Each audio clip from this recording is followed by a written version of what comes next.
In this video, you'll be learning about the simplification of customer experience.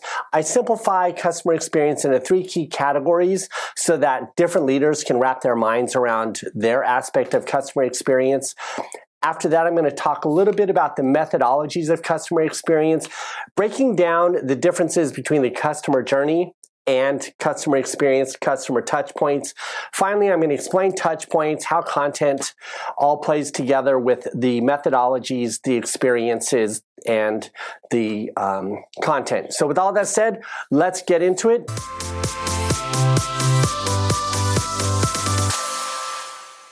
Thanks for being here, by the way. So customer experiences can be broken down into 3 key categories from my perspective. Full disclaimer, there's a lot of different leaders who focus on one aspect, and they're not wrong. And in fact, just about anyone you hear talk about customer experience probably has some really great insights. Where I think the conversation sort of breaks down is there's so many specialists that a generalist like myself looks at things a little more holistically and maybe even a little more simply. So here's how I look at it. 3 key customer experiences. The first experience is reputation. Reputation for people, reputation for the brand. How does that message, that pre-awareness, if you will, of your brand into the marketplace? Reputation leads to reach. These 2 things combined are what often confuse traditional marketers. Traditional marketers focus on reach and awareness, getting people into the consideration set. But social media over the last 5 years has completely changed the dynamic.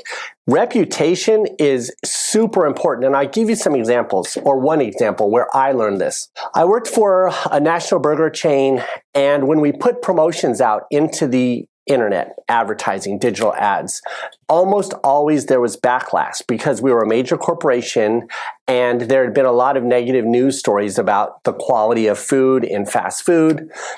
And I recognized that every time we put an ad out into the market, people on social media started to create commentary or discussion around the quality of our food, our business practices. And it really wasn't necessary because at the end of the day, I knew that customers came into our restaurants because they loved going to the restaurants. Convenience, they had their favorite meals. So what I started to observe is this. If ahead of each campaign, I put messages into the market, into the social channels about our 3-year commitment to chemically free food. If I put in messages about our social responsibilities, the things we were doing in the communities where they lived, and then I reminded them of America's favorite fries. When I put these messages out ahead of the advertising performed much better. And in fact, we started to see advocates or people who had nostalgia about the brand coming back to the brand. And so that's where I personally learned that social media is this universe of reputation that's crucial to the success of brands. So for that reason, the first experience in 3 experiences that I focus on is reputation. Reputation, if done well, or nurtured, or cultivated, or even just basically tended to, will extend every dollar of reach that a brand puts into the marketplace.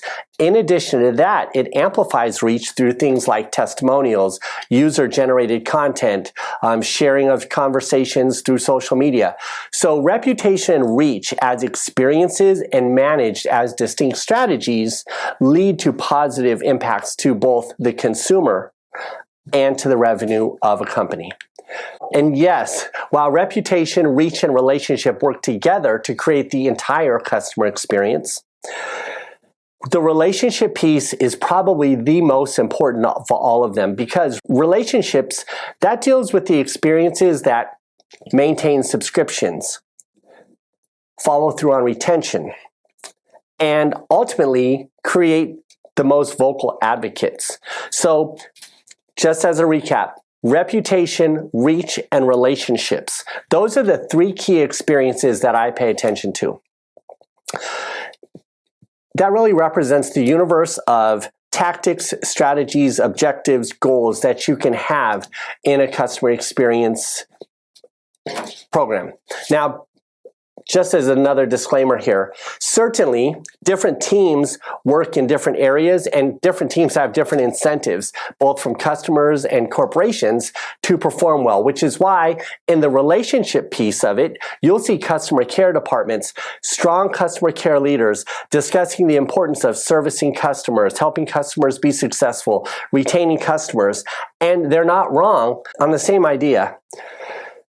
The reputation, the reach, an ad agency or a marketing director who's talking about the importance of our brand in the voices and the conversations online, creating the experiences that matter most, they're not wrong there either. I think if we look at all of this from a customer-centric perspective as the customer, I want to trust you as a brand, hence the reputation. I want you to connect with me and engage with me, hence the reach. And if you do those two things well, I will have a relationship with you. So it's for that reason I focus on reputation, reach, and relationship.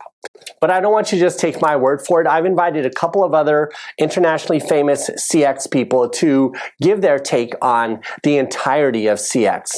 The first person I'd like to introduce you to is James Dodkins. James the Rockstar Dodkins hails from Europe. He's a leading voice in Europe around customer experience and travels to the United States. Oftentimes, maybe you'd seen him on stage with his guitar. I'd like to hear what James has to say about customer experience. For me, customer experience is a business term used to describe the discipline of understanding and improving a company's relationship with its customers. And now I'd like to add another voice. So all throughout Asia, Alex Mead is a vocal proponent of customer care departments, customer success, and he's done this for a number of international brands, created success with agents, with brands, with customers. So I'd like you to also hear Alex's take on things because he'll have a different perspective on it and one that I think will give you this visibility between James's ideas, Alex's ideas, and mine. So with that said, Alex, what do you think about customer experience? Hey Dennis, yeah, great to talk to you again about the incredibly complicated subject of customer experience. But actually, that's the point. It isn't complicated. It's just become so incredibly complicated. People have lost sight of what it means to a customer. To a customer, customer experience, from my perspective at least, is two distinctly different things. It's the brand and marketing experience, the things they see, the things pushed to them, the adverts, the billboards, the TV, the social media campaigns, the personalized or generic emails they receive, even the packaging of the products and the pricing could be seen as brand and marketing experience. The other aspect, though, is very differently, but obviously intertwined, which is the customer service experience. But people often think I mean customer support when I say that. What I actually mean is the customer lifecycle service experience. So that's saying, as a customer or a potential customer, how am I treated at every life cycle stage? So I've been marketed to, I've seen an advert, I'm now interested in knowing more about that product or that service. Then I want to know, okay, if I was to order it, what options are there for delivery? And by the way, I'm leaving for another country in 2 days, so what are my options there? And then the next life cycle stage is, okay, I've placed an order. When is this item or service being made live or being delivered to me? And then when that offer is not fulfilled, that promise is not fulfilled, already the customer service experience is failing unless the brand proactively reaches out to the customer, apologizes, explains, and does something to try and put it right or give the customer a choice. Then a customer receives or activates their service or product or whatever it is they've ordered. Does it meet their needs? Was it what they were expecting? That's all customer service experience. So a brand sets a set of commitments, a set of expectations.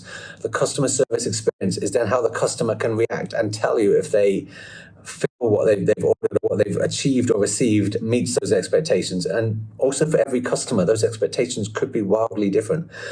Okay, you've got your product, your service, your whatever, it's been activated, it's been delivered, it looks great, or you like it.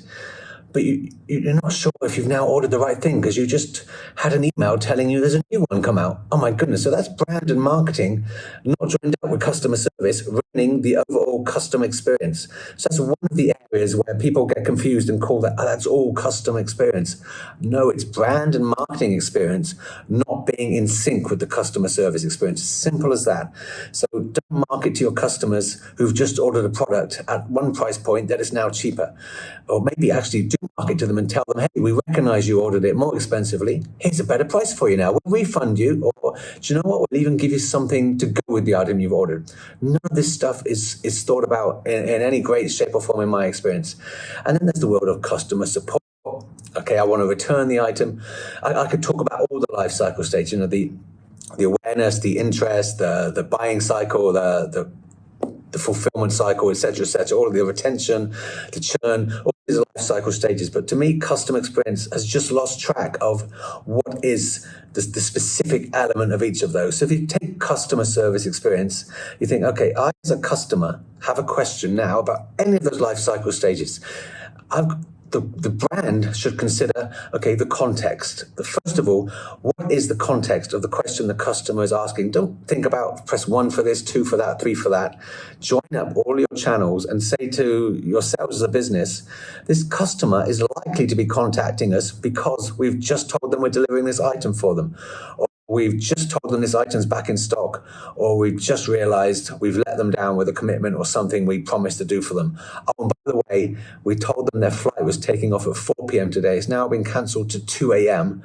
Okay, the context of their interaction is going to be different to someone who we've told their flight next week has changed. But then overlay the context with the persona. This is a mother with 4 toddlers in an airport who've been told a flight's been delayed by 8 hours. She doesn't have the business class lounge access. Do something different for every customer based on the situation and the context. And then that's where you need to be proactive as well as reactive. Because right now, if that customer, that mother of 4 toddlers, had an email or SMS telling her flight had been delayed 8 hours, which happens more often than you'd imagine, her option would be to phone a generic IVR, sit in a queue for maybe an hour to be told, here's a £20 lunch voucher or dinner voucher for some fast food restaurant. That is not customer service experience that's going to keep customers. So to summarize, whether we call it customer care, customer success, customer service, it's all part of customer service experience, which needs to be across every life cycle stage, every channel, considering each individual customer's persona and context. Now, with that in mind, this new perception of customer experience as a whole, I'd like to just break it down for practice because philosophically, the methodologies, I think they're all valid. However, I want to give you one methodology that sort of links the different practices together. This methodology will encompass the goals, objectives, and execution of customer experience. Of course, let's just start with this general idea of goals being good reputation, great reach or expansive reach, and a strong relationship with your customers ongoing. Now, objectives. I like to use the sales funnel as the objectives piece of it. By way of a backstory, in the late 1800s, the sales funnel was invented. It stood the test of time. For about 100 years, it was a really strong methodology of having a funnel. Lots of interested customers at the top, leading them down to purchase. I think this was really metaphorically illustrated best by your local store. You go into a there's a selection of 100 different sneakers, maybe 10 sneakers. You see the selections, you narrow them down, you pick one. This idea of many down to one, this funneling of customer choices, it really worked well for about 100 years. In 1994, we had the sort of like the general ratifications of customer experience as a business methodology. However, the business methodology did not become mature until 2015 when cellular phones, mobile devices could make transactions, and we had all of this data about customers. I tell you that backstory because we have 100 years of sales funnel, we have just a few years of customer experience, and so for that reason, there's a lot of transitional learning from how we use the funnel into how we use customer experience. But in this methodology that I'm showing you can link holistic customer experience, reputation, reach, and relationship to the sales funnel, things like awareness, interest, desire, and action. You can link the two of those by simply making your goals, the experiences, your objectives, these transitions through the funnel. And as you distill those down, what you will find is you'll have a customer journey. Suffice it to say that the customer journey is a culmination of key experiences that we want customers to have and that we think our brands can provide the best.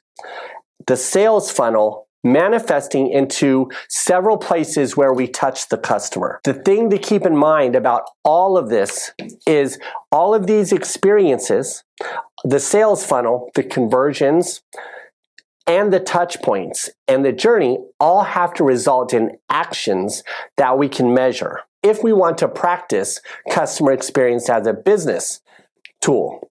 Certainly, there are customer experiences we don't measure. The nostalgia, the brand recognition, the feelings that customers have, all very important. However, in the practice of customer experience to drive revenue, the experiences or the goals, the objectives, the sales funnel, the journey, all of the touch points aligned to the goals and objectives all have to result in measurable actions if we want to optimize them and we want to use them as a tool in business. All right, so let's talk about the customer journey. We have these experiences that we want to have. We have some objectives of how to address each of the customers in their buying mindset and the places where we touch them. These are touch points. Each touch point can be focused to drive awareness, interest, desire, or an action. But in order to do that, we have to have content. Content at each customer touch point is what causes journey mapping in its most modern sense. We need to craft experiences through content, video, audio, events, stories. We have to create content that matches each particular touch point.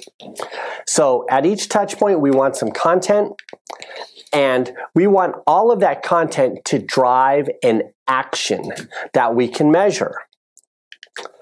Finally, all of this measurement results in performance reporting.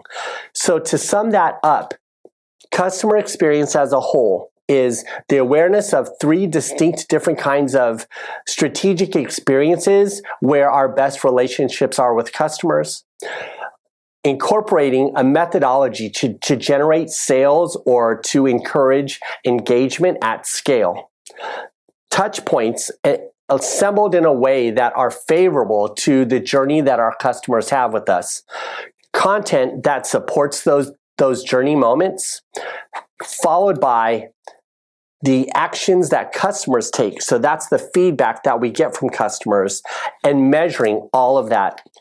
If you can keep these concepts in your mind as you go into developing things like journey mapping, internal training, customer care scripts, all of these different aspects of customer experience that manifest themselves inside your organization, you should be good to go.